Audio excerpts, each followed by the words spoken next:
High blood pressure got you down? Ask your doctor if Zortofrenex is right for you. In clinical trials, Zortofrenex was proven to lower blood pressure.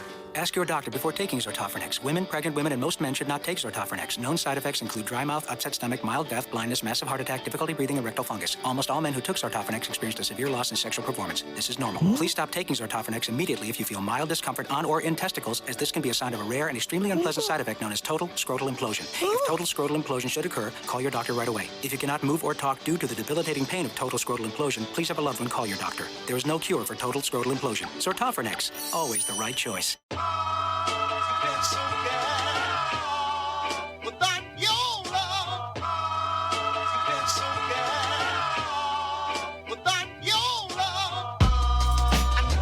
It's about the love change. Do it with some soul and a little love change. Yeah, it's about the love change. Do it with some soul and a little love change. You can't make a change unless you got the love change. Do it with some soul and a little love change. You can't make a change unless you got some love change. Do it with some soul and a little love change. We started from the bottom, talking about the roots. Dearly pod lovers, we are gathered here today to discuss season 3, episode 12 of the Boondocks, Mr. Medicinal, in which, after a health scare, Granddad discovers the amazing life benefits of medical marijuana. But when Granddad suddenly becomes a balanced, well-adjusted person, Huey and Riley immediately know something is up. But before all that, you already know how y'all living. I'm living great because Mary Jane is about to be. Yes. Yeah, that was the last thing I did before I came in here. So I'm in a great mood. My grandpa with everything, like all the colors brighter. Right? I was actually like I had to hold my breath to not laugh during the intro because every time I watched the episode, I cracked up during the commercial. And then when the music started, I started grooving to the music and I'm like, oh, I am so high. Yeah, Like, that's why. oh, I'm feeling New good. line of t-shirts going to be called Music and Mary Jane Oh, I like because it. it's been proven that music, when you put music and you put Mary Jane together, your senses open up. Your more of your cells and all that good stuff in your brain. Sorry, mine are not working that right now, or would have the right. But It's all all good. that works so well together, and it actually increases your auditory ability. So then you hear things differently. So I know that I experienced that driving to LA a few weeks ago. Eminem was my other husband, and so I always love him. But I was listening, and I heard shit that I've never heard before, and I've literally heard it a million times. But immediately I was like, that would be dope for graphic tees to put lines of songs. Mhm. And you love them is because of Mary Jane. So music and Mary Jane. Another way that it can bless your life. Another way It's that I a wish you very had met my sister. powerful flower. Like seriously, you and Grace would have gotten along so well, especially on the Eminem front. Like Oh, she was the only person I oh, knew that could do Eminem in karaoke. Like I would do the Dido oh. part. Hubby and I did Patiently Waiting, Eminem and 50 Cent the other night. Even though hubby took over my shine and did my verse. I was like, you're doing my part. You're doing my part. Oh, You're doing my part. I just let him go though. He was feeling his few vodka. Quit pulling on my bars. Sometime, Miller. That was funny. You said Bruno Mars? No, I said quit pulling on my bars. Oh, I was gonna say thank you for the suggestion because Bruno Mars is a good one to do with the next time I go. I did 311 Love Song, and then I did Patiently Waiting. That's what I did this time. Last time I think I told you guys I did Friends in Low Places and Foo Fighters. Nice.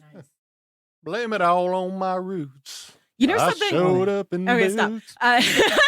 Speaking of Foo Fighters, I saw something. Okay, I don't know if I talked about this too much, but I'm a big fan of the horror genre.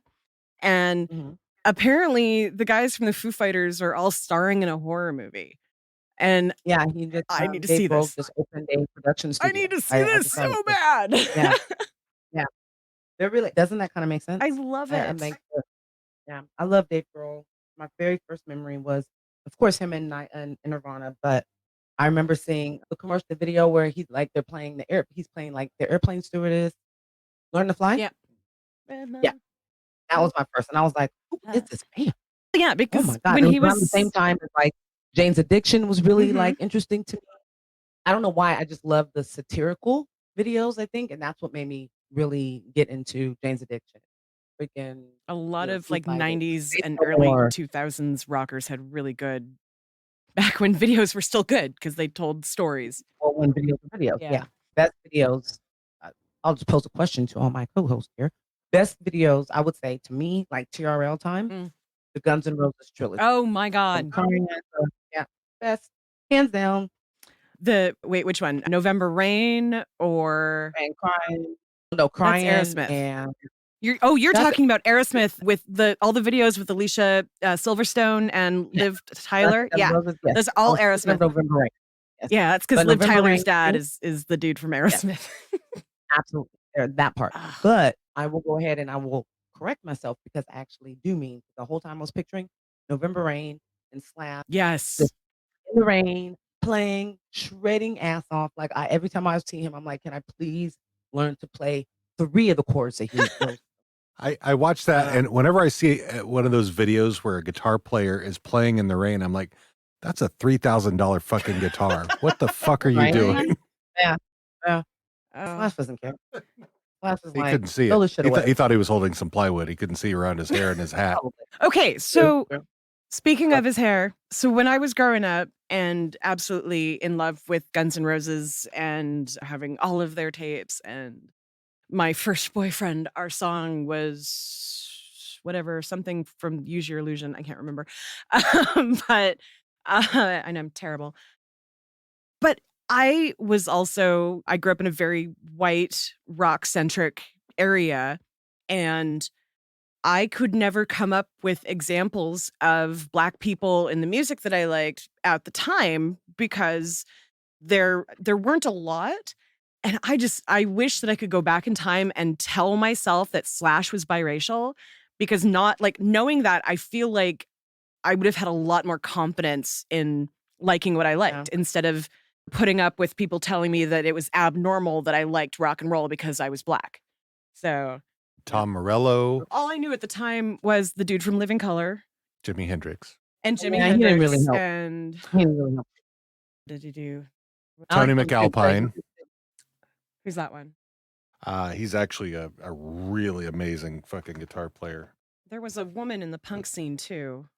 I gotta come on, I can't remember her name. What's funny is that you have Jimi Hendrix. Mhm, You know what I'm right? saying? Like that's his history of it right there.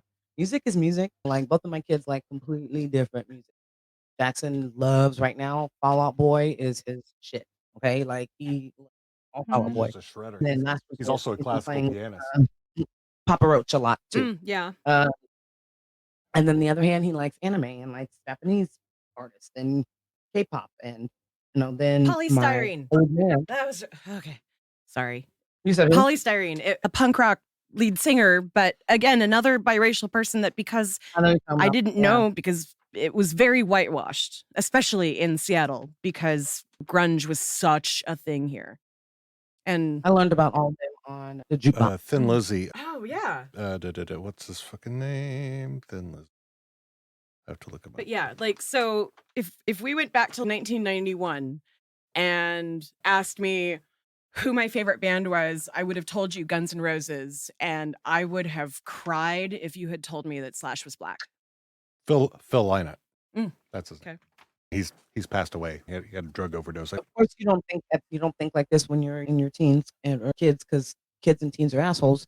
Right. But if you really are into music, then you understand that all music derives from blues and derives from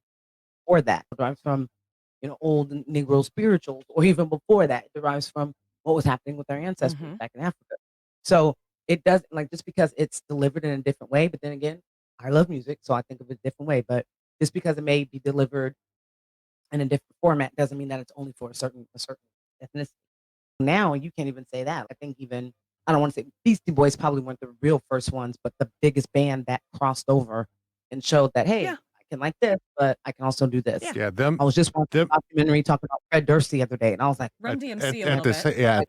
at the same time. So there was a lot of crossover going on. So Beastie Boys were probably the first. Then that was The Beastie followed Boys up were by the biggest. Probably. that was followed up by Anthrax with Bring the Noise. That New York hip hop Yeah. with oh god, Public Enemy. Public, thank There you. we go. Yeah. And then Run DMC and Aerosmith. Mm-hmm. But it's like when it's like just the artist. So I'm thinking of like that's totally right when it's artists that crossed over. But when I think artists had enough balls to come out and go, you know what, I like hard rock, but I also like rap too. Yeah, was that Ice Cube? Who had a Ice Cube. Yeah, I guess. Yeah. Body Count. Body Count, Like, yeah. yeah. I'm thinking like I said, I think it was more Faith No More, kind of. Yeah, when it got bigger, and let's say PRL time when it became, because I think that time really took over a lot of music, Mm-hmm. and we don't give it enough credit. But you think about that time, you think about like Alien Ant Farm when they did Smooth Criminal. Mm-hmm. When once again, like I said, rolling, when Fred Durst came out and shit like that, Oh, like yeah. their whole thing was it became, and then definitely when Papa Roach and Linkin Park and all Yes, that came in. definitely. So it's a good crossover, I think, there because rap is so huge. Rap takes over all genres. I think of music. Oh yeah, you got I mean, like all the new metal is crossed over. Oh god, Linkin Park, totally. Mm-hmm. which is metal Yeah. with I mean, they rap. did a whole album with Jay-Z, which was fire. It's like some of my like most favorite songs. It's just a mashup between some of their best songs, but which also points to how much of a genius Jay-Z is, even though he's growing out his hair to look like straight garbage. It looks like tree trunks. It looks like garbage. There's no way that Beyonce willingly gives you vagina when your hair looks like. No way.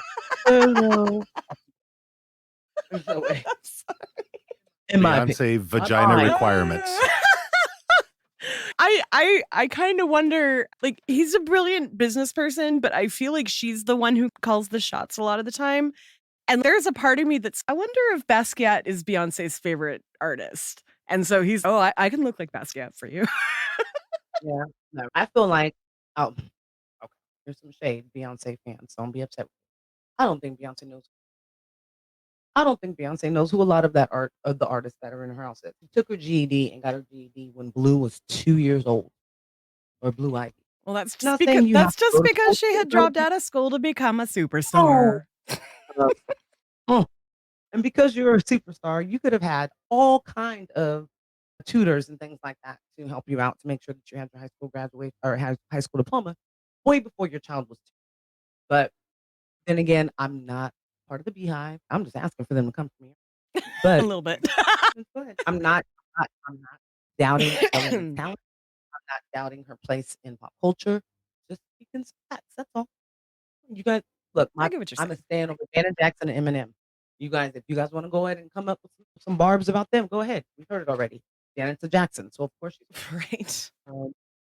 Eminem was the first successful, really real, white rapper. Mhm. Of course he's heard. The Jackson thing just made me think of our. Vanilla Ice. I'm sorry. Oh That's God. Vanilla Ice only had one hit, though. Yeah. So, and that one hit was a pop music crossover because a lot of people were like, haha, that sounds like the Queen song. And then no, it's not the Queen song. And then people are like, That's what he said. it's the fucking not. Queen There's song, dude. dun, dun, dun, dun, dun, dun. Oh, I remember the interview. Like, And it's, I was in no, it. it just It goes dun dun dun dun dun dun dun. Mine right. goes dun dun dun dun dun dun.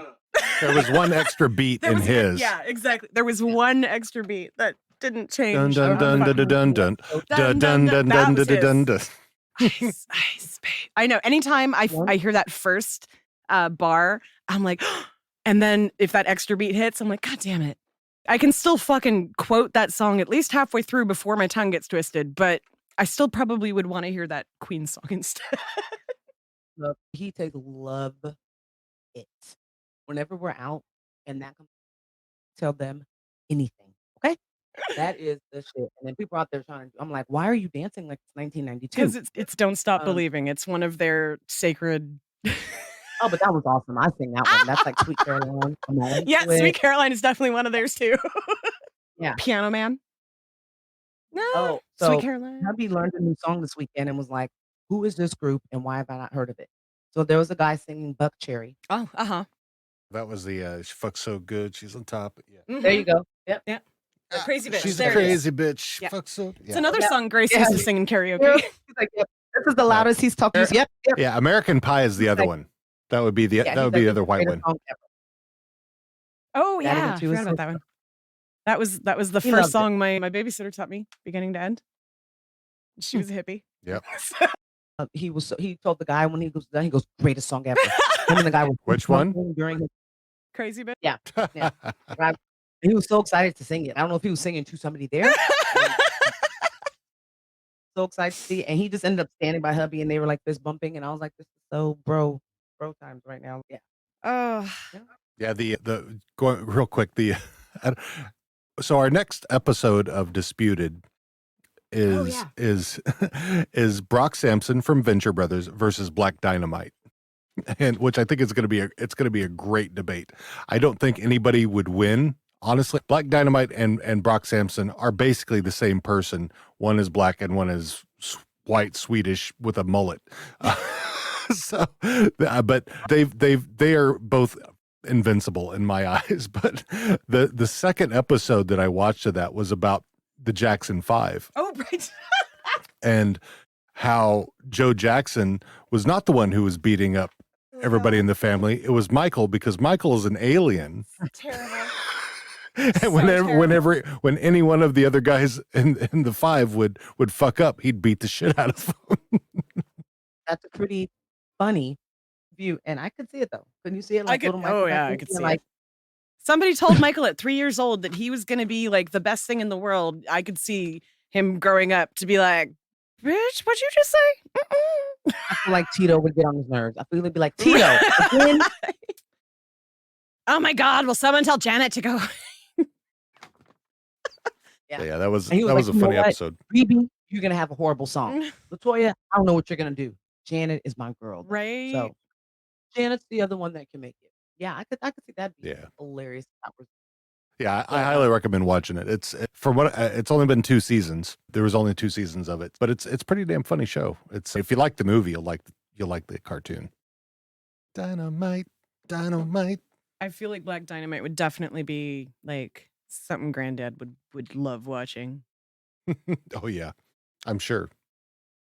I'm also, some of the voices from Boondocks are in Black Dynamite, Of course.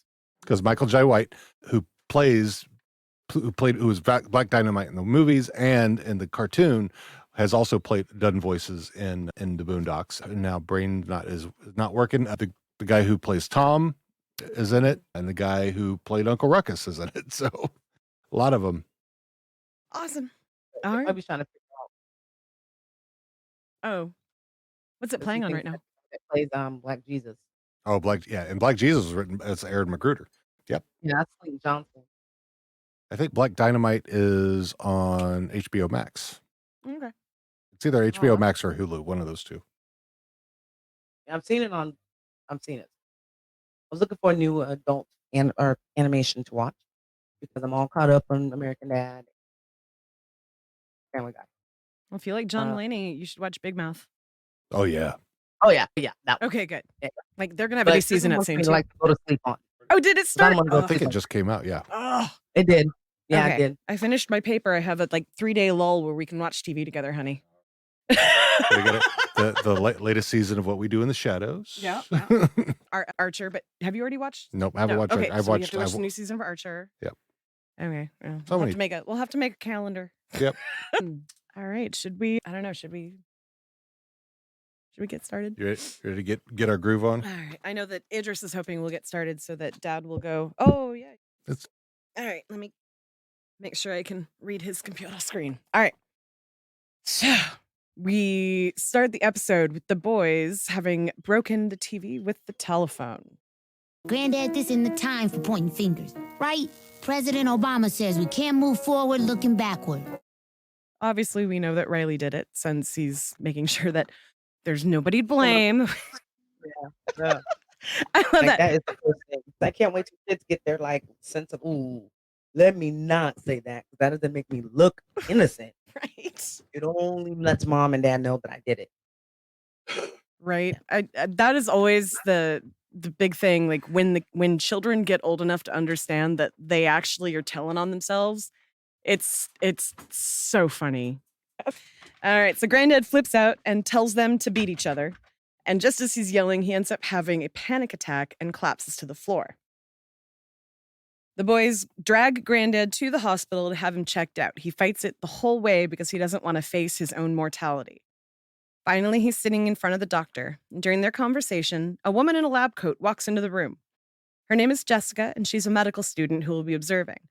Robert is immediately uncomfortable, becomes even more embarrassed as the doctor recites Robert's symptoms, which all have to do with pain in the ass, basically.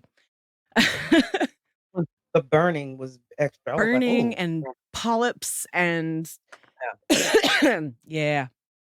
Fun oh, stuff. what's so funny is sorry to interrupt, but It's to go back, the black one. But what I noticed was that he hadn't been to the doctor in 57 years. 56, Like yeah. that whole part was definitely talking about Black people going to the doctor, and then the antithesis of kind of what I believe in. You don't have to use the doctor as a tool. You let them, they work with you to let you know what needs to be changed, but we know what the whole episode is about. So it's like a lead into Black Right. people have these, or not issues, but this distrust, but there is an alternative form out there Mm-hmm. of good wellness.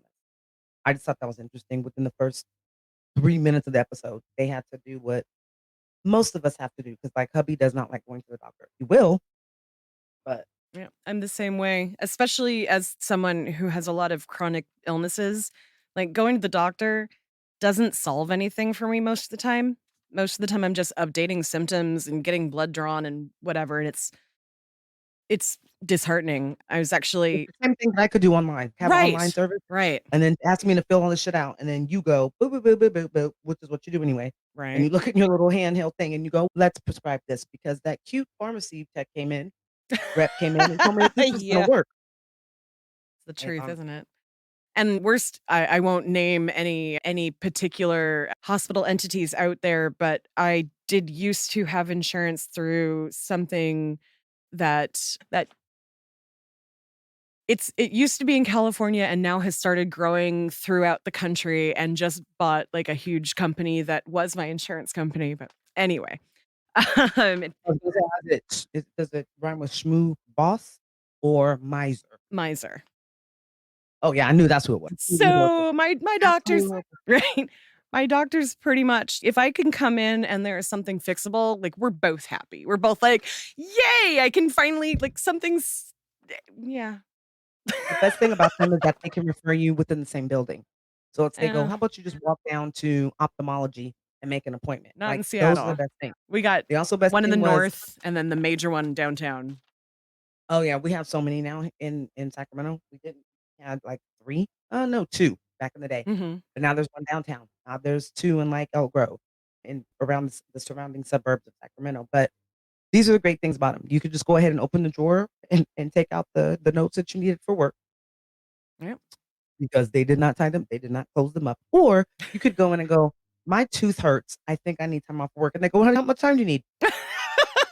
Maybe 7 months, 8 months, you need disability? Great, let's do it. Best thing Oh, about Miser, but also probably part of the reason why they suck. I know yeah. that as soon as I got diagnosed with MS, I realized what everybody had been telling me for Yeah. years. Just So navigating their navigating their pharmacy system, especially when they change it every couple of years, is I remember the worst panic attack I ever had was sitting in that pharmacy after a doctor's appointment waiting for something that was overdue. And oh God, it's just, and now Flip- with COVID protocols basically inevitably in place until further notice. it'll be there all day. It's like waiting at the courthouse Right. for jury duty. You get some great people watching in. You're gonna get Right? irritated. You're gonna get somebody's kid that coughs near you and shit like that. Oh, But yes. I remember back in the day when they used to have a lot of their what you could go and get, like their prescriptions out on the counter, like a Mm-hmm. CVS. Like it would just be right in there. You'd be like, all right, this is what the doctor prescribed. Now the real hard shit they kept behind, but um, yeah, they're obviously still growing. I think overall for like group insurance. So if you think about businesses and corporations having health insurance, that's definitely one of them, and I think they're one of the cheaper ones. So I I think believe that's it, why yeah. they keep growing. I believe it. Yeah. And the different ones that they swallow up along the way to create this Yeah. growth, like they're definitely picking ones that don't have I don't know how to say things like this right now, and I'm so high. Oh, I'm not as diplomatic. They don't pick hospitals that care too much about their patients. Yeah. yeah. So Okay. yeah. I love who I have now. It's Sutter. So shout out to Sutter. Boom, boom, boom. I have no idea what I'll have, but in a month or so, I have to start looking for a new doctor. So that'll be fun. All over again. And a new dentist and a new, It's part of what we should have in this country, or we should have the control to right? pick out who works best for us when it comes to our healthcare. We could pick out the best gas. Like I know we're a 76 family. Mhm. AM, PM when the prices want to be right. I like Bel Air or Rayleigh's or whatever it may be another place. We all have a right and a preference to things that work best for us.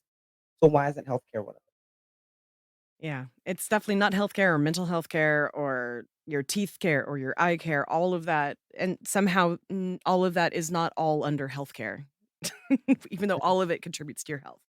But Yeah. anyway. Infrastructure should include health, but it doesn't. So we won't talk about I love Brandon. Yeah. Well, no, I love Let's go, Brandon. Let's go, Brandon. I don't love Brandon either. So moving on, they put Robert in for some blood work and an MRI and a stress test. After the testing is over, the doctor tells Robert that even though there's plenty wrong with him, nothing is immediately life-threatening. However, the doctor is very concerned about the amount of stress that Robert is dealing with. Robert, a lot of people have stressful lives. Now, your problem is how you handle the stress. Now, I'm going to give you a bunch of pills to take, but I believe if you don't get your stress under control, you're going to kill yourself. Now, Lindsay, I know this is one of your clips that you were talking about, but I just want to say real quick that if you don't believe that stress can kill you, I can tell you from personal experience that it sure as hell is going to try. Think about that shit. But It's anyway, extremely debilitating. it's Extremely. And you don't know it. So it's like a silent, I don't want to say silent killer, but it is. But it's you just think that it's something that you deal with as an adult or something you deal with because you're shitty or whatever it is. It is horrible. And I know that for MS, it's 10 times as worse because with MS, it's your central nervous system and your immune system and your nerves.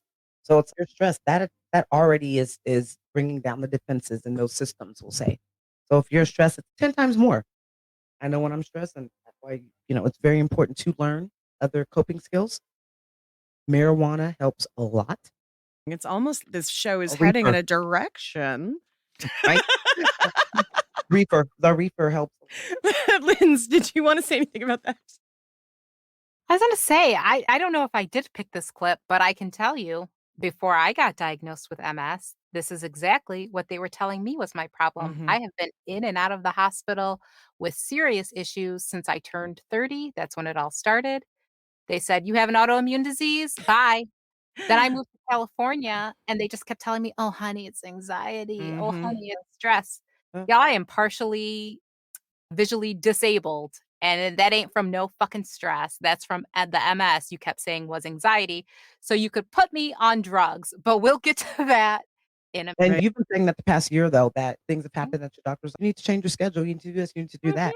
And I think it's really funny because you get that diagnosis, I think, more in California because I think they easily tie it to our lifestyles. Now, especially if you're a woman and you're a woman of color, that, women and Black women, especially, that's immediately what they put it on, other than the way that we eat. And if you happen to have a little few extra pounds, then wait. But the first thing they say is stress or lupus. Also, one of those things. And it's, once again, that's why it's important for us to understand our bodies and take control of our health. Because I think, Lindsay, over this past year, I think you've been like, I think they're bullshitting, but Yeah. I'm going to do what needs to be done, especially because my husband's telling me to feel better. If I had taken their advice, I would be blind and possibly paralyzed right now. Now, I'm not kidding because they just kept telling me it's anxiety. It's anxiety. Even when I went to the rheumatologist, she did say, nobody sent you to the neurologist in all these years. And I was like, no. But it's exactly what you said, because I'm a Black woman, I guess, for whatever reason, you don't believe me. When I tell you I don't have feeling in my legs and arms, you didn't believe me. I have chronic migraines. I have insomnia. It's anxiety. It's stress. It's anxiety. Now, I'm not saying I didn't. I was a workaholic. Those things existed. But I have had positive ANA tests, which reflect immune disease multiple times. Like when I saw the ophthalmologist, he just kept being like, and no one did this? Wow. And no one sent you here? Yeah. Oh man, like he's doing y'all in. I'm like, yeah, exactly. And my husband's, yeah, exactly. But anyway, It shouldn't be back that on all of our practitioners work together because right. it's like when one makes a mistake, the other one does everything talking shit. Going, The rheumatologist and the neurologist especially. And they will Yeah. talk about each other. yeah. And Instead neither of of going, them you know will what? do their Let me fucking job. collaborate. Yeah, let's collaborate as a team Right. and let's figure this out. And let's figure out what's best for the, for the patient. But that's too much right now. And I know for you, Lindsay, if you didn't have insurance, let's imagine how much this all would have cost in the last, Oh, we're like you gonna. said, since you were 30, but more specifically in Ugh. the last year. I don't know if we left that clip in, but I specifically picked a clip for that reason. That money. Oh, it's next. I'm a Yep. psychic. All right, Let's be quiet. Yeah. let's move on then. All right, so Thugnificent shows up in his delivery truck to bring Robert his meds. Thugnificent tells Robert that he's disappointed in him for giving his life to Big Pharma. Oh, Man, I don't never take no pills. Not that I can afford them, because a nigga don't got health insurance and shit, but still, I don't take no aspirin, no fucking ibuprofen, none of that shit. Now this shit right here, nigga, this all the medicine I need. so there's a couple of things going on in that clip that for me really resonated. And it's not having health insurance is a very, especially what would we say, 15 years ago. That was Yeah. Yeah, he's working for UPS. It was pre-Obamacare. It's very reasonable that he's probably making $5 an hour and has no insurance whatsoever. But then there's also the I don't take aspirin, ibuprofen, none of that shit. I only smoke weed. And that kind of goes into what you were saying, MJ, about people in certain communities like not wanting to trust quote unquote big pharma. What's funny is that, especially in our community, I can talk about our community because I am part of the community, but especially within ours, older generations, they trust what the doctor says. So they don't even look at it as trusting big pharma or being bamboozled in a way or just being another check for the rich big pharma guys. They look at it as, well, the doctor knows. That's what they say. And that's what temporary to make me Granddad feel said. better. But then it's a year or two later, and then it's, oh, I'm taking 4 more medications because now I have this. And it's, you don't think that has any correlation to the medication that you were assigned 4 years ago. Mm-hmm. And I know it's a way of thinking and a way of living, but that's also why the universe has blessed us with the opportunity for marijuana to be seen as a plant. As it is, it comes right out of the earth, guys, and allowing it to now be something that adults can choose to utilize to elevate their wellness. That's the damn way that it should be. If people can become millionaires off of selling essential oils, which if anybody just took the time to go learn about plants and things like that, you could figure it out on your own. But if there's a whole MLM type organization for essential oils and people can choose to utilize that, why is it such a huge, issue for people to grow and utilize their own marijuana? Linz? I know I don't use the medication that they want me to use or suggest for MS. Girl. If you got the commercial you played at the beginning, there are now 15 different MS medications that all have that commercial that were not in existence, didn't have commercials when I got diagnosed in 2006. And like it says in that commercial, I don't need to lose the ability to see, walk, dance, swallow, whatever else it may be, because I have one extra long eyelash. Like the shit that they come up with, and I'm, exaggerating, but the shit that they come up with and the side effects of these medications are ridiculous. And anybody should go, I don't want that. I don't think I want to die. We're inundated. Nor do I want total scrotal implosion. That's what hubby said. He was like, wait, no sex? And no, he goes, oh, I don't want that. And I was like, it's not a real commercial, babe. You're not. Right. Okay. Yeah, this one I picked y'all because I just recently had to stay in the hospital. Now, that is the first time I've ever been hospitalized in my life. Boy. In my life. And they kept telling me, like, you're the most relaxed patient we've ever had. They told me I need to eat more, but you can order more food. Do you want us to bring you more food? You can have more coffee. Like, they would just come in and kind of like ask me, do you need anything? Because I just sat in that room quiet, getting steroid injections or steroid IV for hours. Mhm. Yo, you guys know that new Bruno Mars, Bootsy Anderson Collins? .Paak? Yes. You know that song? So good. This bitch got me paying for stints, I love paying for pills, paying for this. That's what that shit was. Like the bill was just that's shy so of funny. $60,000. Holy And shit. the drugs they have me on, they're trying on me for MS, costs $5,500 per month.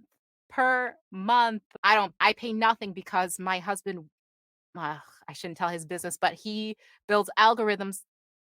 I shouldn't tell his business, but anyway, he's in that You he's you in get it that taken care of. industry. That's Yeah, not taken so care of. lucky I said to him the other day, "Thanks for marrying me." Right? What the fuck? Like, this shit is insane, and, like, Yeah. I didn't want it. I didn't wanna be hospitalized. You guys told me, "You belong here," and then when I said, "Can I just go home?" when they explained, "We have to give you steroid injections," they were like, "Yeah, you could, but then we'd have to redo your IV every day."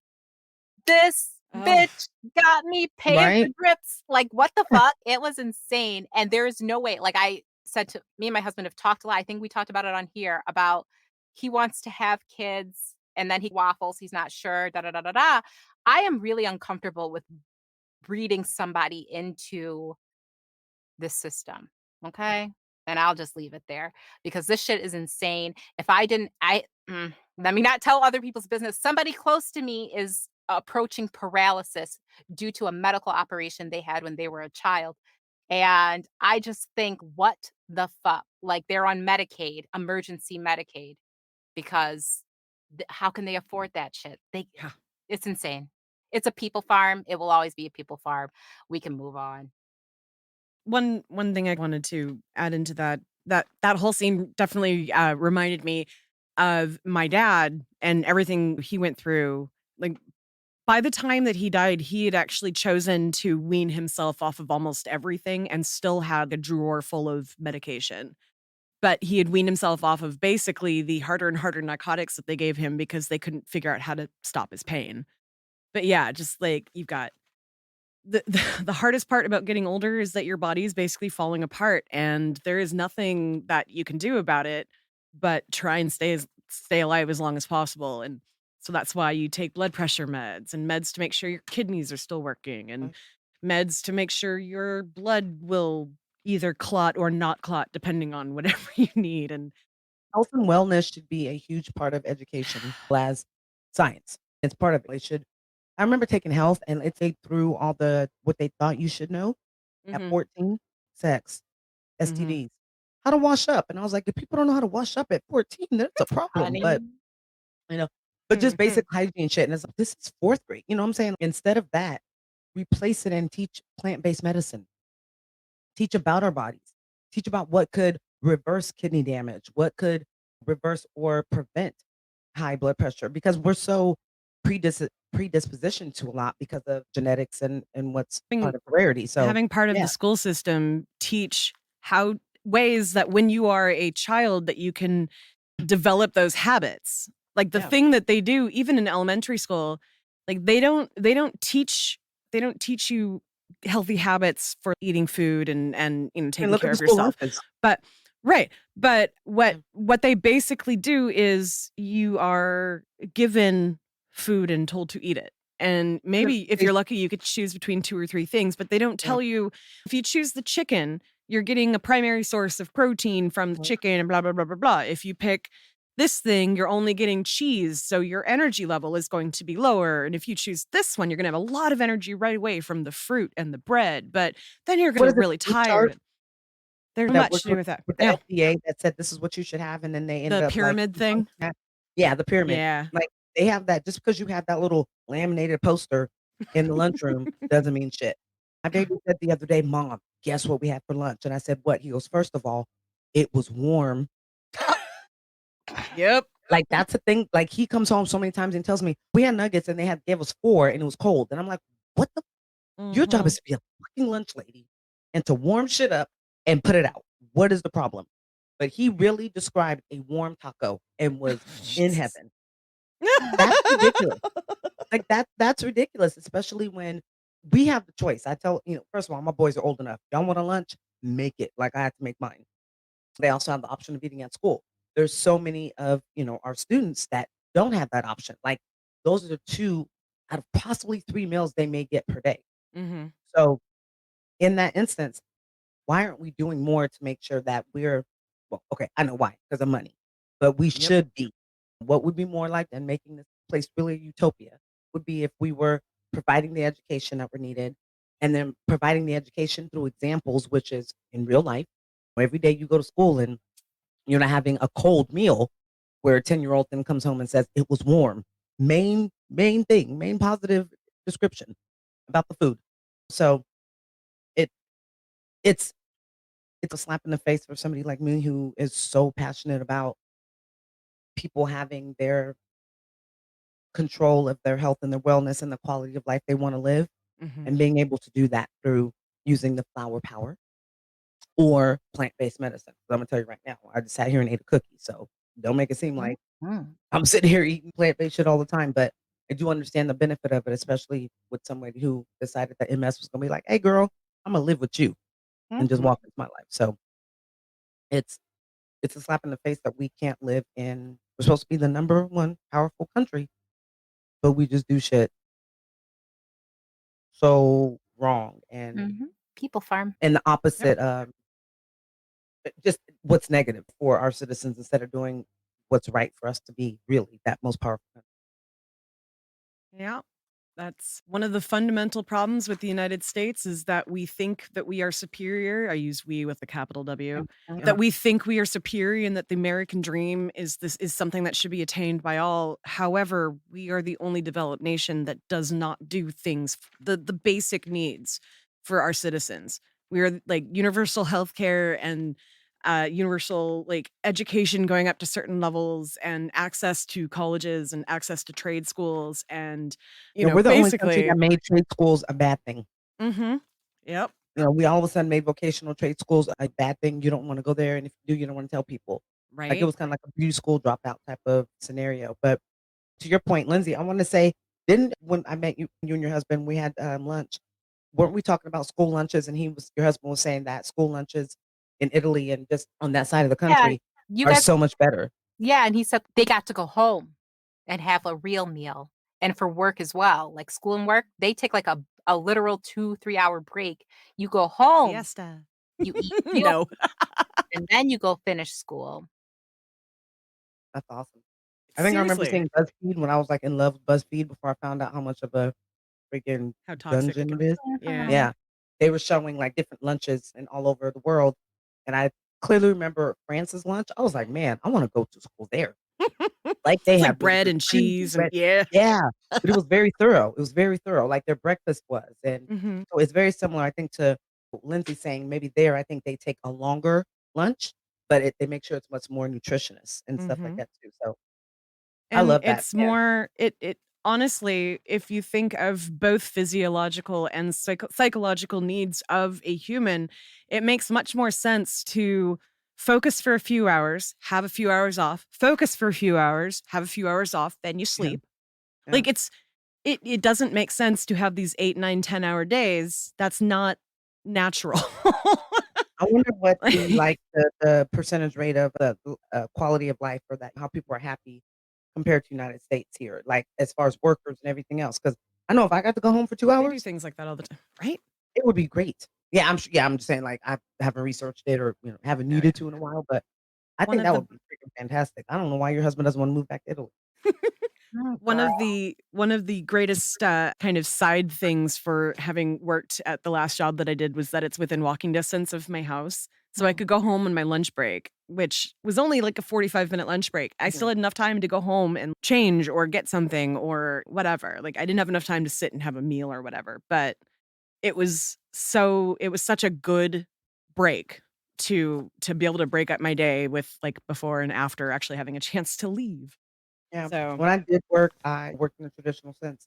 mhm, The last few jobs that I did very well in, I was within a 15-minute commute, if not less. mhm. And hubby was too. So we would normally meet, be able to maybe medicate, eat something, and the rest of the day would just be simple. Yeah, so I see the benefit of that. Just like they say, going and taking a 10-minute nap actually makes you more productive and gives you a little more energy. I just think that refresher of being away and maybe not spending money because you're going out to lunch and things like that, but doing something that is just a sense of going to somewhere that's a sanctuary or that's a sense of refuge to you is much more beneficial. So that's Yeah. why we have friends that are pair of twins or sisters and they're moving, denouncing their citizenship here and moving to Italy in March. And I don't blame anybody who's given up on this place, honestly, especially anybody who's a POC. So yeah, we're not liked everywhere, so that's a little tougher to go find where to go. true, very true. They're twins that But are, very, very blonde hair, beautiful. yeah, they'll be fine. Yeah, yeah.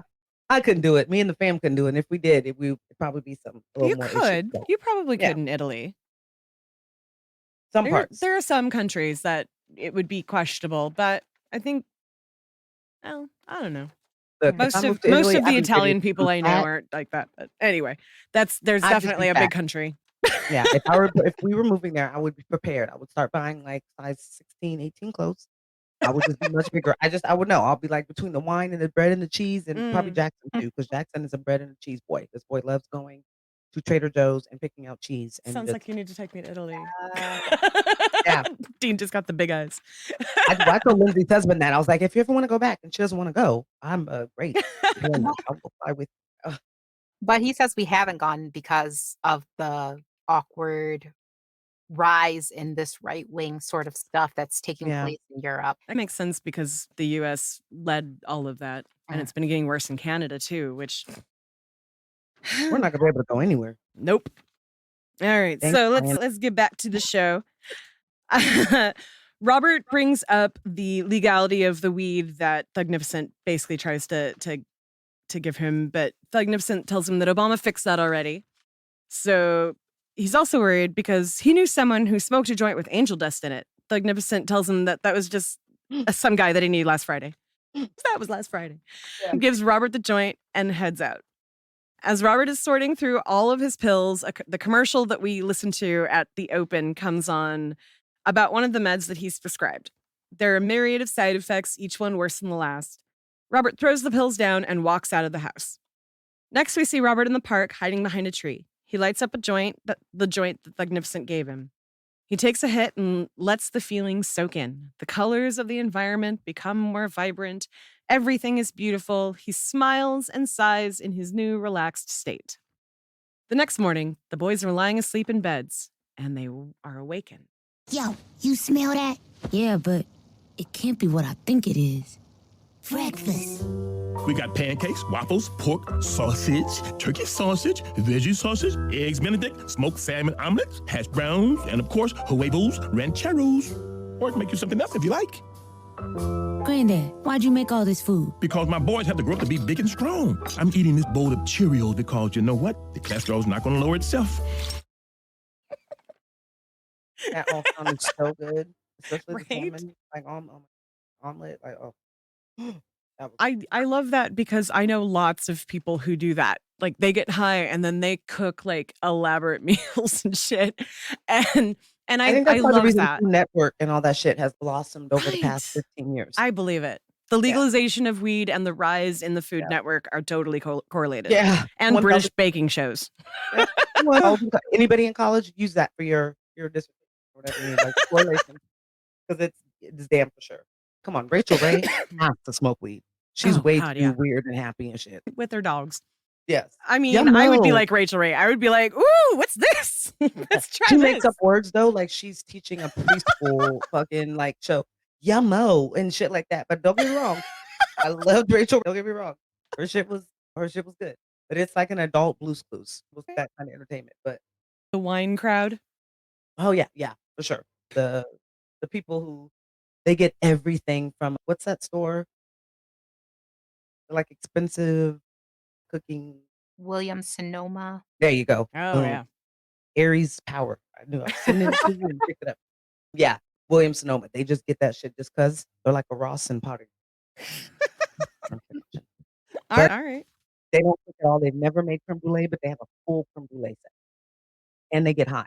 So then they were like, you know what? Let's make some creme brulee. A lot of the chefs that are weed chefs now, Mm-hmm. that's exactly how they started. One, they would watch Food Network or they tried to get on Top Chef, but they were always the ones that, like, after the club, they'd go back to their house and tell their friends, "We don't need to go to Denny's. I have this at the house. Let's go and smoke and make this." There's some of the biggest chefs that they all kind of share that same story. Funny Creativity. mentioning like all of these food channel shows and stuff. I keep thinking Granddad would have been pretty fantastic on a cooking show. Like instead of having that restaurant, give him a cooking show where he teaches people to cook things and not just worse and worse things. In this meal, he cooked all of these amazing, wonderful things that the boys are going to get to enjoy, but he's a pork, foodie. turkey, and veggie. Like, I Yeah. was like, yes. But yeah, you're true. That's true. I could see him. He's like an Emeril Lagasse. He would have had a whole bunch of sayings, And if he was smoking weed at the same time, that'd be a Yeah. fun show. Yeah. He Oh, would the be fire. like Bob Ross a little bit. Aaron Magruder for the reboot. If we bring Grandpa back in some form or fashion, using his son, They have as to an live example. in a state where it's legalized, unless Yeah. it's actually illegal across the whole country by someday. Yeah, he comes up with a cooking show or like a cooking item, and he could be on HSN. One of those things. He'd be happy. Yes. Yeah. Yeah. Granddad was having Cheerios while the boy was eating all the food, and to the consternation of the boys, he loves them. He raves about them. He talks about how amazing they are. They're like regular Cheerios, but somehow nuttier. All the boys can do is look at each other confused.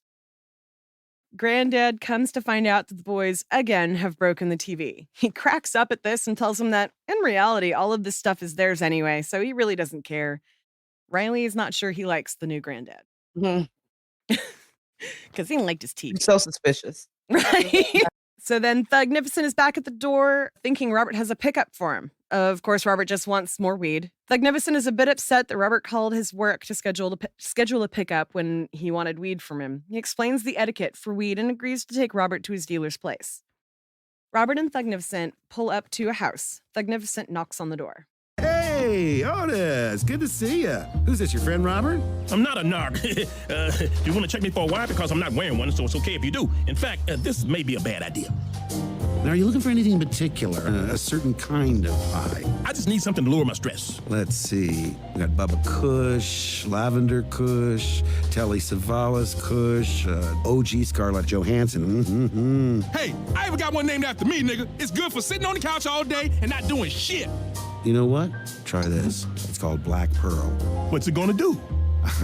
You'll see. I love Greatest everything weed guy about ever. that. What was that? Greatest weed guy ever. I want somebody to give me. I actually do have people give me mason jars. My best friends, in-laws, they are older and they grow, and for some reason they just give me weed. There's nothing. Grace was like that. There's nothing wrong with that at all. Look, I will Uh, take it. You don't even have to tell me more than once. Thank you. Let me go get a bag. Do I need one? Carry it out. What do I need? Do you But no, recognize that- the voice of the dealer? I did not. I was gonna ask. I figured actually that our great producer.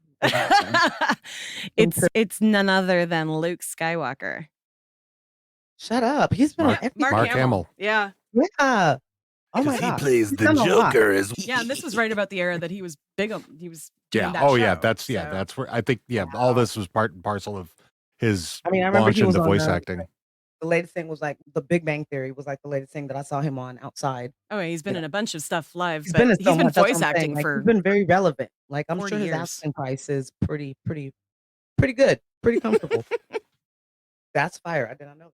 Funny. He'll be asleep, so he'll be excited when I tell him that. Yeah, If you I were like that snoring. later in the episode he gives Granddad a strain called Skywalker, and that was why that I just thought that was hilarious. I wonder if that's Uh-huh. why that strain started. And very possible. Hmm. I don't know. Huey and Riley are at the computer in their room looking at the side effects of all of the drugs prescribed Granddad. None of them explain his current relaxed attitude. Later, Granddad is vacuuming his room when the boys come in to confront him. Man, where the real Granddad? What you do with him? Riley, you so crazy. Look, boys, I went to the doctor and had a wake-up call, and I decided I'm not going to sweat the small stuff anymore. I'm the same granddaddy that you know and love. I'm happy. I feel good. And from now on, I'm going to appreciate life. Yeah, but that person is nothing like the Granddad we know and love. Yeah, our Granddad don't appreciate nothing. You an imposter. Right? You boys are hilarious. Don't forget tonight's my bungo night. You guys can stay over Tom's. Now give your granddaddy a hug. I'm so glad we had this talk. Man, I just feel bad for the real granddad. He probably tied up in some basement somewhere, scared. We gotta find him, Huey, before it's too late. Like, I'm surprised Riley didn't figure it out. I feel would have been like, maybe he's high. I mean, out of the two of them. I think Huey actually, in watching it, I feel like Huey was like, maybe that's what it is. But Riley is just so, I think that his way of thinking just doesn't go to that. It's catastrophic. This isn't Granddad anymore. It's been replaced by an alien or some kind of imposter. Imposter? Yeah. An imposter, yeah. Imposter. That's the word. Yeah. No, yeah, because he likes, his mind wanders and to think about the most movie-esque shit that happens. Right. So, Right. yeah, so he's definitely thinking Grandpa's, being sawed or Silence of the But Lambs also, or something like that. why can't the boys just go with something good happening? Just ride with it. Like if all of a sudden a grumpy relative of mine was in a good mood, I wouldn't necessarily question like what happened. I might be like, okay, so obviously some stress has been relieved, and that makes me happy. As a That would kid, you be take advantage. I hate to admit right. this. My parents were arguing. It was so much easier for me to get away with shit. I was able to go spend the night places, do everything, so it's, I didn't question. I didn't care. So it's like that type of thing. Your life, like, yeah, why were you so just leery of it? Which I think that has something to say as well. Is like kids become accustomed to who their parents are and how they Mhm. act and things like that. So I think that also is just a little much. But we know Aaron Magruder is a genius, so he just shines a little light on that, just a little bit. I It's think especially funny and in kind of that weird, like surreal kind of way where it connects to my real life. It's funny because I just wrote a paper on insecure attachment, and that's what Riley really has. He will self-soothe. He would rather be happy and okay than care about really what's going on outside as long as it fits into his little story. And so when Granddad wants to hug him and tell him everything's great, Riley's, this is not that. No, this isn't the relationship we have. So I yeah, can't trust it. yeah. Um, I'm like, I'm out for self. I can do it myself. What yeah. is that syndrome called where you like start to understand your kidnapper, or you start to Oh, empathize? Stockholm Yeah. Stockholm So I'm not, syndrome. yes, I'm not saying that, but it's like a form of that. Okay, for example, I know my mom's not going to change, my dad's not going to change. They're literally not literally 100, but they're so stuck in their ways. There's no point in me trying to put that much effort into trying to change the way that they think because they're in that age group. So it's like that in a Stockholm syndrome kind of way. Kind of like I'm just going to adjust and act the way that I need to keep my life as drama free as I like it, or to keep it the way that I like it. So I think that's a little bit of, I don't know what that would be called. Sociologist. There you go. Something else for you guys out there. Theology. Figure out way to identify that. But yeah, it's something kind of like that. It reminds me of that. Maybe it's just being a kid and you adapt to the craziness in your house until you're 18. Yeah, I'm like, I honestly had not thought of it like that, but I'm sure that there's some kind of theory out there having to do with child development in that kind of mhm, a situation. I do not yeah, know it yet. that nature versus nurture. Because later in Right. life, they would say, what was your like nurturing situation? And that Mhm. focuses on your home life and your direct peers and things like that. And the nurture is the part that has to do with the attachment. So, Yeah. like when I say insecure attachment, it's not that he's insecure about the attachment, it's that Mhm, he doesn't trust the attachment. mhm. So, therefore, it's suspect no matter what. Yeah. And will I'm always be no sus with matter the who kids it too. is. It'll be suspect. Yeah. Yeah. Sus. To Sus. you kids. You millennials sus. No, they get it. I They're don't really even know if suspect. that's still the word. I feel like that it's already evolved and I can't remember what it was. Something I saw the other. No, my 10-year-old keeps me on top, so he, Okay. All right. Good to that's just know. I'll let you know though, because it does change just off the bat. But Right. I feel out of touch not teaching this year. Like usually I at least am aware of all of the latest things. yeah, yeah. Now there's stuff that's literally sounds, Mhm. like sounds. I'm like, that's not a word, but it's in a minute. So hey, I am not you know, surprised. okay, that's letters put together. Okay, great. That's what that is. That's how we stay young though. I just keep up with all the Yeah. the verbiage. All right. So later that evening, the boys are watching their house from the window of the Dubois house. They they hear bongos and other music coming from over there. They decide they should go over there, especially when they hear sirens coming up down the street. And then at the Freeman home, Granddad is playing the bongos and singing about revolution. He also happens to be naked and smoking a joint. From behind him, he hears Tom. He turns Matthew around to see McConaughey. Tom, Jasmine, the boys, and 2 cops standing there. Jasmine screams, and Tom yells at Robert for scaring his baby. Okay, first of all, y'all just barge into a man's house when you knew he was playing the bongos? Like, that was established ahead of time. You knew what he was doing. Yeah. And then get mad at him because he's naked in his own damn house. In Like, his own damn house. fuck off. I'm hella grown. Like, Right. hella grown. It just, I don't know why that reminded me so much of Matthew McConaughey. Like they were like tipping their hat to him. But like, that's fucking great. Like I tell my boys, look, okay, this is what it is. My son said earlier, something I said, go get the mail so I can see if there's a check in there with your name on it that then goes to the bills. Your father and I, you speak in French. I don't know about this we stuff, but it was kind of like that, like you said, that's his house. So whatever he does in there, whether the kids are there or not, how dare you guys just barge in and then try to shame him for it? And letting the cops in. Come on. Yeah. Talk about letting the popos in. We don't do that. Well- It's needed, sir, for you to come in my house. I need to see it. It needs know to be people- crisp and in my hand. People who do that shit without any substances in their bodies. Just saying. They have some great serotonin or something like that. Mhm. There are some people that depression meds work really well for. And there's just some that people part. who like to be naked and like to Oh, yeah, there's nothing wrong with their that. music and Dean raised his hand. naked- Dean would be yeah. naked all the time if he could. Well, Oh, what my it- kids have seen, so they're gonna know exactly what a woman. They are not gonna be shocked the first time they see somebody else's, some other woman's body. I don't. Like I said, first of all, this is my damn house. I'll put on clothes if I want to. If I don't, Mhm. but you guys put on clothes, especially my 13-year-old, because he is just growing, and I'm like, nobody wants to see it. But yeah, no. So I feel you there. I think it's. I've told you guys we belong to a resort where it's clothing optional. I can't tell you how great it feels to have that nice, pure, universe, Mother Earth provided vitamin D going into your body from the sun. It's like the best thing ever. And I think I would love to know at one point in history somebody goes, no, put on clothes. We don't even know. what That to would talk be about. Adam and Eve. Cover. freaking When you start on Eve there. ruin Russ. Enough of talk about Sky Daddy fan fiction. That just, yeah, that's what I would love to know. But I like that it's, Sky Daddy fan fiction. Yeah. All right. yeah. All right. So I'm gonna Google that. later, Robert has covered himself and is sitting in his chair, ashamed. Riley is cracking up. Robert asks the boys if they can forgive him.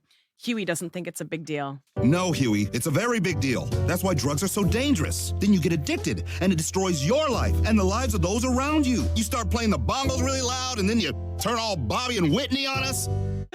Yeah, because marijuana gateway drug to crack. And those are the same people, Tom type of people, that are in the industry now and trying to become billionaires. Yep. Off that Yeah. same thing Yeah. that would make Bobby and Whitney situation. Like that's, come on. If they would go ahead and utilize the plant, maybe you wouldn't have such a shitty. Yep. Just saying. Maybe your wife wouldn't be drawn in by Usher. I talked to my mom about opening a dispensary in New York since it's just becoming legal. Yeah. Child, $200,000 for your yeah. license. One license of the many you need. That's why So, equity programs, if there's an equity program that anybody in your family can qualify for, that's where you go. That's where you get the money.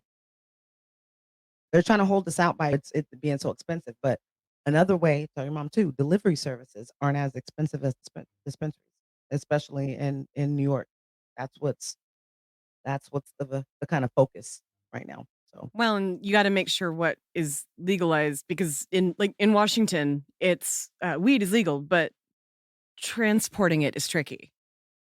yeah, Like- because that's one of with it becoming more acceptable. Mhm. That's the thing that people are the entrepreneurs. That's what they're pursuing. Ugh. So here it was I need that. storefronts. There it's delivery services. that are I will be growing. very happy if there is a weed delivery service in Portland because then I won't have to leave my house hardly ever. It's so good. I'll have everything I need Nighttime you're and there and a food truck pod 7 minutes away. that'd be awesome. Download Weed Maps, you can find out. Yeah, I'm gonna have to. Right? It's so great to have them come, and so many of them don't want to. I live in a complex, and I'll be like, I'll meet you outside. They're like, no, we want to come to your door, and I'm like, okay, shit. I was gonna meet you in my yard, but so many of them Amazon won't come upstairs. right? Yeah. Well, so many of them actually are like, that's good. You have a really? I can't. I go look. I'll come into the parking lot. You stay in your car. They don't even have to come up. But so many of them are trying to be based in the idea that a lot of their customers are using it for medicinal reasons. Mm-hmm. So they want to be aware of that. So they want to be like, maybe they're not able medically or physically to come to the door, come outside. So That's there are some good awesome. ones, and then there's some ratchet ones. Weed Maps. Shout out Weed Maps. And bud.com. Bud.com is great. Wink. You said I which one? use Leafly. Leafly too?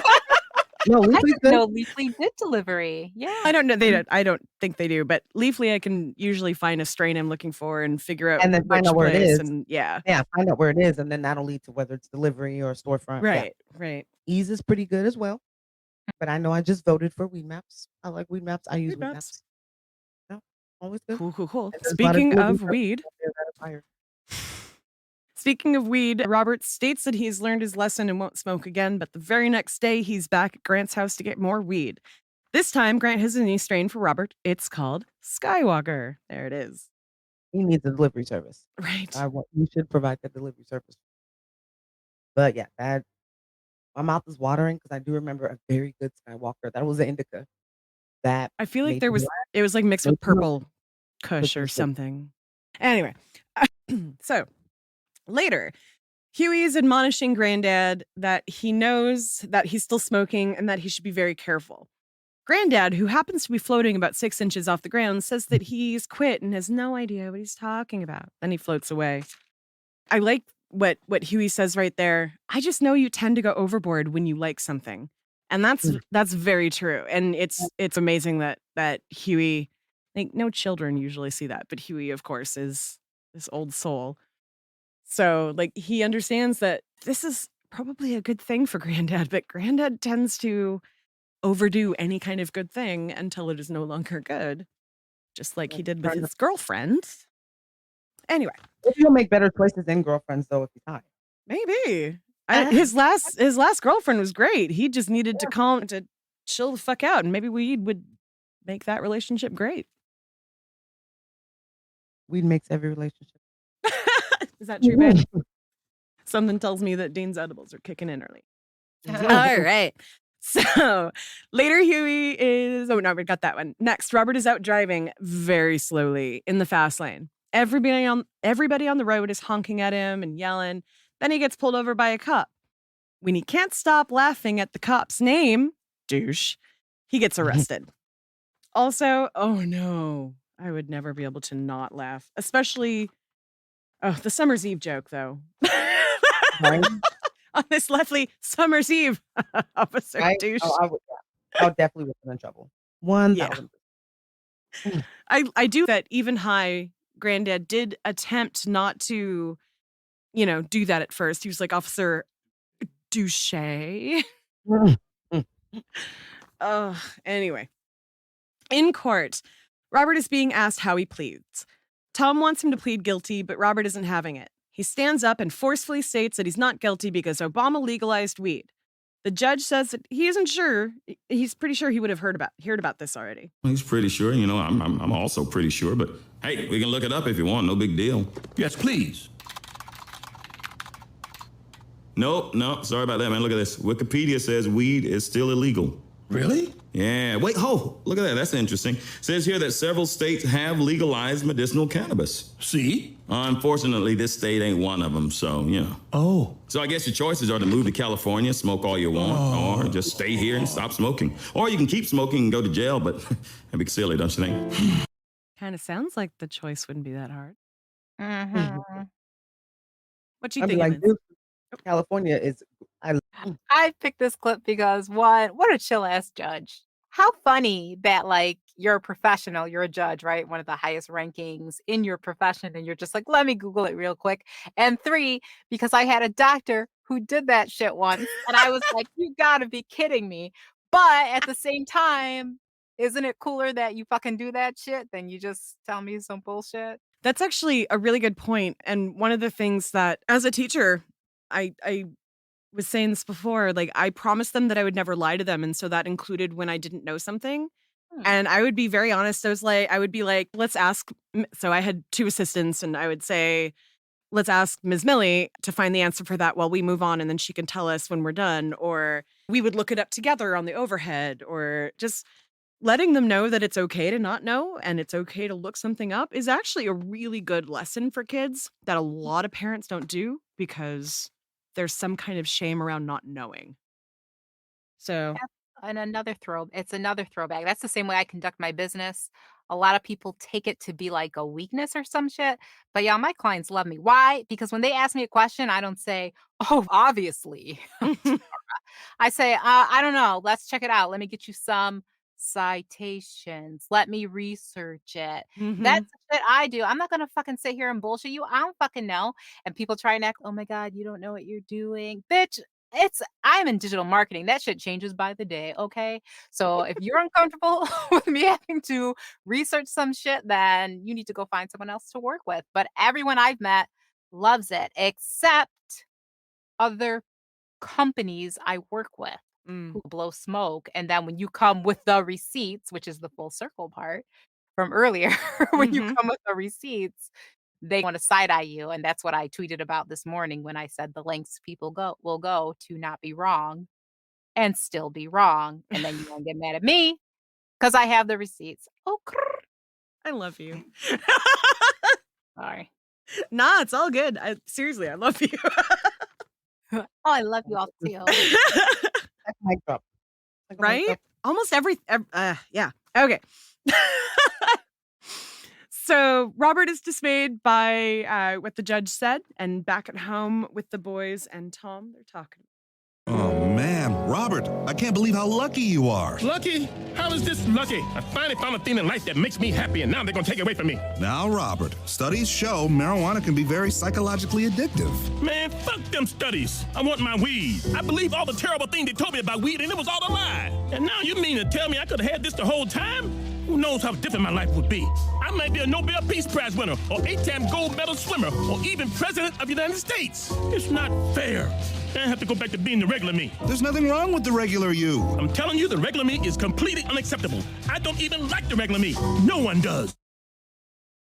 There were so many things in that clip that made me want to hear it again. But like one of the things was, so first of all, basically Robert has this choice of never smoking again and staying there, or he can pick up and move to California where his life will be better.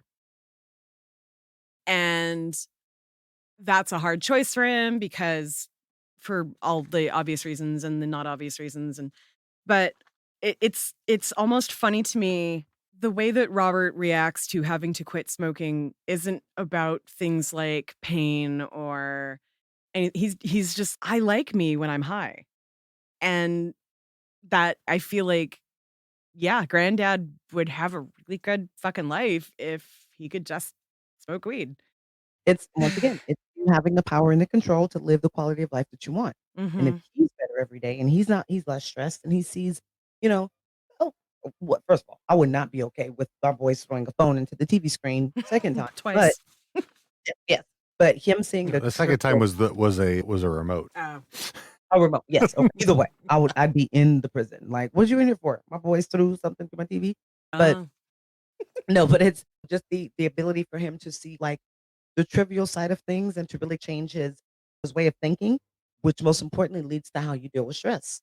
If nothing's a big deal, Cat Williams said it the best. When you smoke and you be like, them electricity. Look, I have candles I haven't burned yet anyway. When you really do, it becomes so much less stressful, which is better for your overall health. And then for somebody that's grandpa's age, hopefully it provides a little longer of a life. Yeah. For him to enjoy the better thing. My thing is that, listen, y'all, you should love yourself. with or without substances and do all your shadow work and all that bullshit with or without substances. But if you are a better you with a substance, and I don't care if that's prescribed antidepressants or a little Mary Jane, then do what you need to do to be the best you. And everyone else can fucking eat a dick. They don't have to. Oh, fuck. What my mom used to say: better they be mad than you. Better they be broke than you. Like, bitch, no one has to live your life but you. Yep. Right? So Yeah, my mom used to say that better than being broke than you being crazy. You're better than being stressed than you being crazy. Although exactly. she can't really talk because she is the most stressed person ever. But no, that's fact. That's fact. We worry way too much about other people when we don't. We should worry about during Corona being communal, maybe getting a shot. Huh, talked about it already. That's the time when we should worry about other people. But when you don't, when you're doing what's best for you and your immediate family, that's what's important. Absolutely. Yes, love that immediate, that little flash of seeing your face, Lindsay. Thank you. Oh, girl, I'm here. I got no makeup on. Child. Shut I up. had You to look put like my you're glasses on to see looking what so was good. happening. I know, whatever. It's all Your good. skin- Oh my God, your skin's awesome. Shut up. You guys will be scared. Like a zombie has taken over MJ. If I Aw. have No, girl. with no makeup on. So, yeah, so after Robert says that no one likes the regular him, the boys agree. Tom says that there's a legal way to go about escaping your problems. And next we have Tom and Robert at a bar, very drunk. They're being mean and depressed. They talk about how they didn't like each other at first, but who they really don't like is Ruckus. Trivia, Ruckus is not in this episode. No? And then they both get so drunk that they throw up. I like that I like that Magruder added a scene of them getting drunk to solve their problems, because that is definitely, even now, 15 years later, a more accepted way to deal with your problems than smoking weed. And like one of the things that I learned in my years working for the school district is it's completely acceptable to be a teacher that drinks every single night. Like wine culture is totally huge in teaching circles. But I've actually met more teachers that smoke weed than drink, because it's a really extremely stressful job, and weed literally helps you process that grief and that stress and that anything out of your body. And I think it helps you to tap back into like what made you want to teach, Right. because it helps you to tap into your creativity and you start thinking. And I think for teachers, if you're trying to go, oh my God, this show, I have 7 students who are not getting this. Mm-hmm. You smoke, and then you may take the time to create a alternative lesson plan or whatever it may be to reach out to those 7 students. Where Give you you a don't chance do to that if you reframe smoke a what's bottle happening. Yeah. you drink a bottle of wine. You drink a bottle of wine, you're gonna complain, you're gonna be that mad drunk, and then you're gonna pass the fuck out. And then you have a hangover when you go to school, then you go to work the next day. You know? For So the it's record, I turn into an immense flirt and then I pass out. That's what happens when I oh, drink wine. that one works too. But That one there's works. no creativity. There's no like Yeah. I can smoke weed and like work. Not that I teach or anything like that, but I Yeah. can do work while high, because for me, like one of the ways that I like to explain what weed does for me is it's almost like that scene in The Matrix where Neo walks in and there's a wall of TVs, right? Mhm. Weed makes 90% of them, like turns 90% of them off. So I can actually focus on 1 or 2 things. I can't focus on a bunch of stuff like my ADHD wants me to do constantly, but I am actually able to focus on 1 or 2 things as I go along instead of freaking out about all of the stuff I need to do. I write the So best paper. I wrote hubby's paper the I other day, believe and I was it. like, hey, wrote it in 30 minutes, Nice. 1,000 words. Like it's nothing. Now I have to go back and read it. That Right. it's edited, because maybe what I typed wasn't exactly what's in my brain. But yeah, no, Go that back and read it and there's like 3 sentences that make no sense. And you're like, what no the sense. fuck did Or I words or And they're all whatever. about different kinds of chips. Yeah. Maybe. The punctuation's wrong. Like I've put uppercases on every word in the sentence or something. Like it's crazy shit like that. But it still is a positive thing more than a negative thing. Now, ask me to drink some wine or my Tito's or a beer and then do that. Ooh, be happy if I get a C or if he gets a C. Mhm. It's just different. But that's where a lot of products now. I'm actually going to be in Frisco on Friday. Lindsay, I was going to tell you, but I'll be at the cannabis Edibles and Drink Expo. And one of the biggest drinks, and it's actually one that I educate on, they're a very low dose THC, CBD. It's more CBD than THC, and they're infused seltzers and drinks. But the whole thing is, let's get people out of drinking and get them over to cannabis. Oh yeah. And so Yeah. it was genius. Like the first time I drank it, I was like, the hell am I supposed to do with this? I don't feel anything. But then I was like, oh, it's not for me. But it's for people that are beginning. But it's also a great way to get people off of opioids, of drinking and doing more damage to their body. So it's awesome to see that the industry is not just being taken over by the green rush, but there's actually companies that are like, let's help people's wellness, which is the plan. There's always going to be altruistic people in the sea of capitalism. Yeah. Luckily for, the rest of us. This, though, was one of the many clips. I know I picked 1 billion for this episode that I did pick. Even though we didn't need the clip, we get the picture. Because honestly, though, I am a person who I can work more creatively and better if I do drink, because I'm a overthinker. So when I have a drink and then I sit down to do something, I'm more decisive in my decisions. But a big thing I think with this episode, and we'll circle back to it towards the end, so I won't go too far with this right now, is how funny it is to me that drugs are often frowned upon until they're legal. Like, just like you were saying, wine is all good. Wine is in teacher culture. Mommy juice and all that kind of bullshit. Yeah.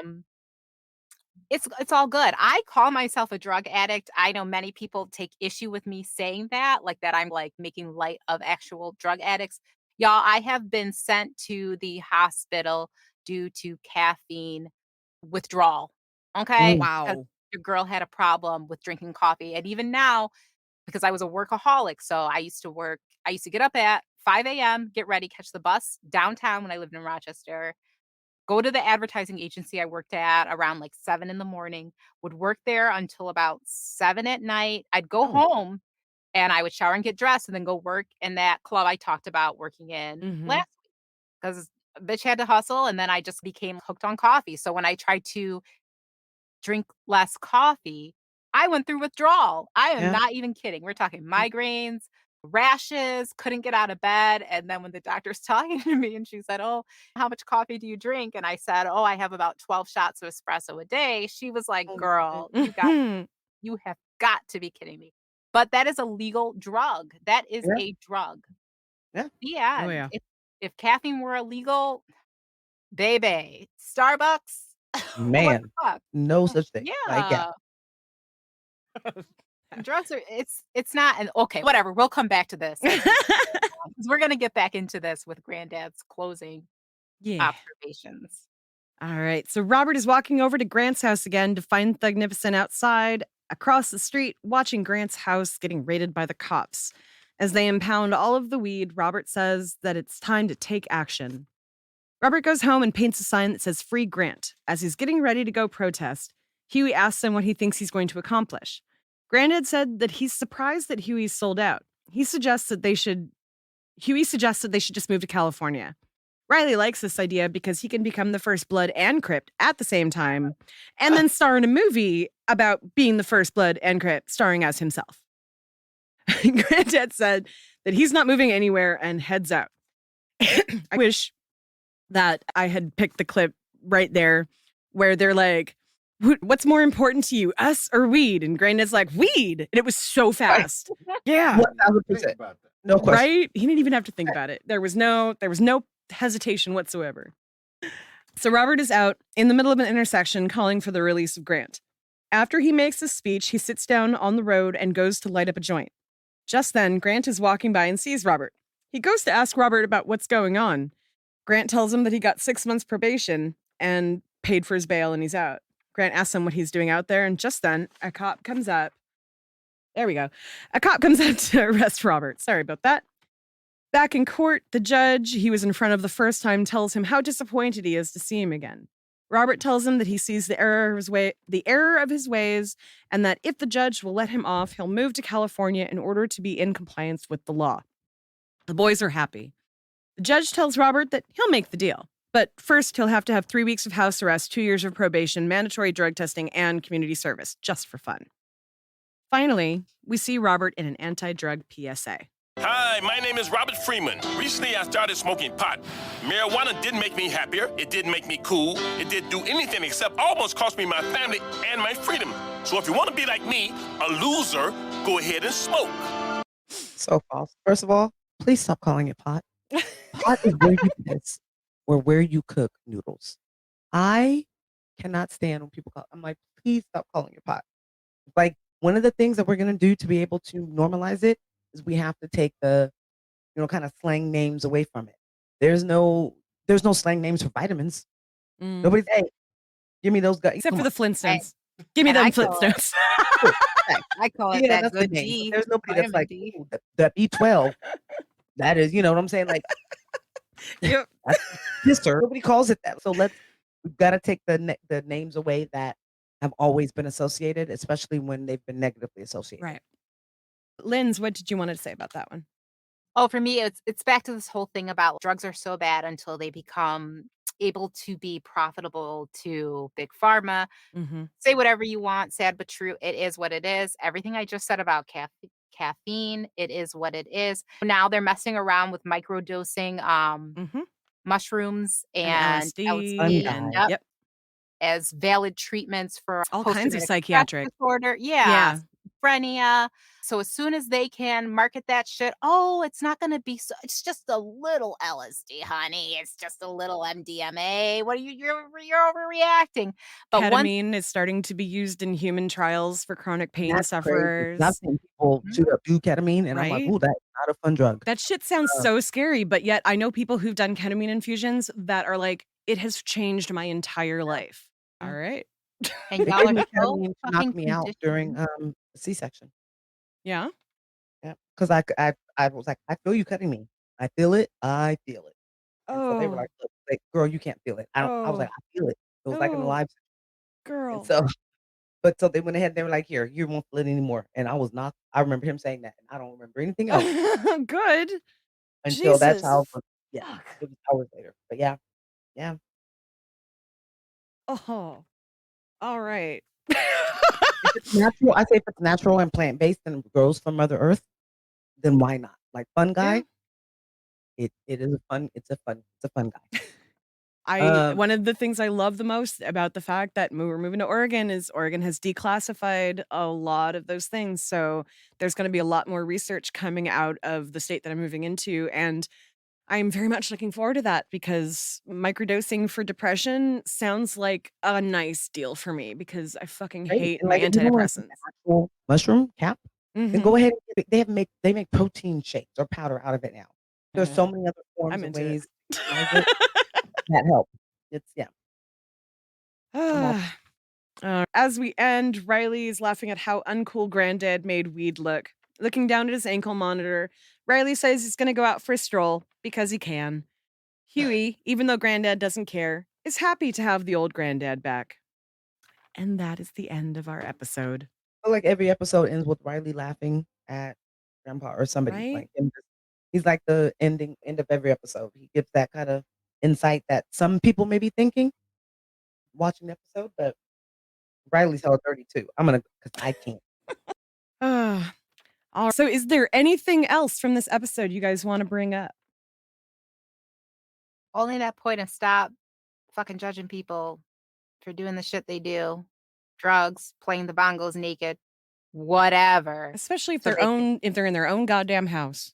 Exactly. Right? If you're not hurting anyone with your decisions, and hopefully that includes you, if you're not hurting anyone, then everyone needs to fuck off. The end. All right. Tonight, we're going to do something a little bit different. We're going to end a little bit early, saving our white people question for next week. I think we're going to maybe we'll double up next week or something. We'll figure it out. But tonight, because of all of us wonderful hostesses being the chronic spoonies that we are, we need to call it a night. So I hope all of you guys are having a fantastic week's Veterans Day. I think will be right before this episode comes out. So those of you who were veterans, I hope you had having a good Veterans Day. That's funky. What should I say there? Yeah. Okay. Love and light to you. Yeah. I know I've heard that they do not thank you for your service. recently. I know Dean. Very fucking true. Yeah. Yeah. I know Dean There you definitely doesn't. So Yeah. that's So why I'm like, do you 11 say like- Happy Veterans Day? Like when I was Yeah. teaching elementary school, we would say Happy Veterans Day because we wanted the kids to understand that this was important. But Yeah. now I'm like, is it happy? Like, does it come off condescending in a way? Right. I'll start thinking of it. So, love and light to you. Yeah. All. And listen, I know we're an audio podcast, but I'm going to do the thing my mom used to make fun of me for when she taught me you have to speak to other Black people you see on the street. Hey. And I used to just head nod them. Mm. Head nod. Yeah. Yeah. Service. I like that. Yeah. Absolutely. All right. Love you guys. Have a great week. Love Y'all you. too. Don't take this the wrong way, but I need you to get the hell up out of here.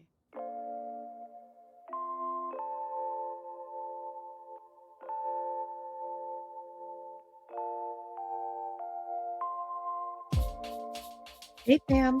Thanks for joining us again as we make our way through the trials and tribulations of the Freeman family. We hope to see you back again next time for the fried chicken flu. Want to know where to find us on the social medias or where to subscribe to the podcast? Just head right over to www.theboondockspod.com/links. Have a stupid white people question you want to leave us?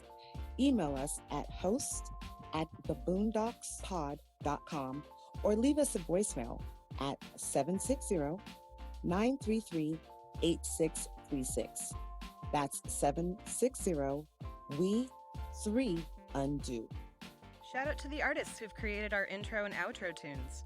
Our intro is #MakeAChange by KIRK. You can find them on Spotify, iTunes, and Tidal. Our outro is Good Times by Audio Binger. You can find them on freemusicarchive.org and YouTube.